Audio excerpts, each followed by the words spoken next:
Hi friend, first সকালবেলা যখন আমি গ্যারেজে যাই, যাওয়ার পরে দেখি এই গাড়িটা চেসিস ভাঙা অবস্থায় এসছে এখানে। আসার পরে এটাকে বেঁধে আমরা নিয়ে যাচ্ছি ঝালাইয়ের দোকানে ইলেকট্রিক ঝালাই করতে। এটা হচ্ছে আমাদের হেডমিস্ত্রি। এই ফাঁকে বলে দিই, দেখো এই যে ঝালাই শুরু হয়ে গেছে ইলেকট্রিক দোকানে। এটাকে প্রথম নিচে একটা বাটখারা দিয়েছি, দেওয়ার পরে ঝালাইটা শুরু হয়েছে যাতে চেসিসটা বেঁকে না থাকে। এটাকে চালিয়ে আমরা হাসনাবাদে নিয়ে যাব এই মুহূর্তেই। এবার বলে দিই, যদি ভিডিওটা তোমাদের ভালো লাগে লাইক করো, শেয়ার করো এবং আমাকে সাপোর্ট করো। এই ঝালাইটা করার পরে এই সাইডটা ঝালাই হয়ে গেছে প্রায়, আর একটুখানি বাকি আছে।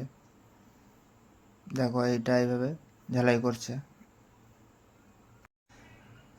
এই সাইডটা ঝালাই শেষ হয়ে গেছে প্রায়, এবার ওই সাইডটা ঝালাই হবে। ওই সাইডটা ঝালাই করার পরে আমরা যাব তোমার হচ্ছে হাসনাবাদে।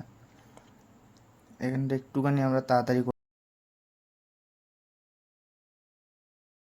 ওইভাবে ঝালাই করার পরেও মালটা বেঁকে যাচ্ছিলো গাড়িটা চেসিসটা ওখানটা, তাই এটা সকার পাইপ দিয়ে সাপোর্ট দিয়ে দিচ্ছি আমরা, যাতে চেসিসটা বেঁকে না যায়, কারণ আমাদের এইভাবে হাসনাবাদে যেতে হবে না।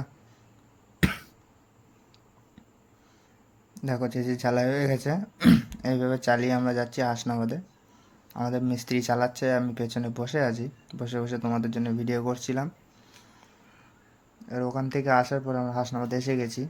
আসার পরে দেখো এটাকে প্রথমে দুটো চক দিয়ে সাপোর্ট দিয়ে নিয়েছি। এই জায়গাটা ভেঙে গেছিলো, আমরা ওই গ্যাস ঝালাই ইলেকট্রিক ঝালাই করেছিলাম ওখান থেকে ঝালাই করেছি। আমরা আরও একটা জগ দিয়ে সাপোর্ট দিয়ে দিয়েছি এটাকে, যদি চেসিসটা দিক বেঁকে না আসে ওই দিকে থাকে। এভাবে ঝালাই করছে মিস্ত্রিরা, আমাদের মিস্ত্রিটা। এটা গ্যাস ঝালাই হচ্ছে।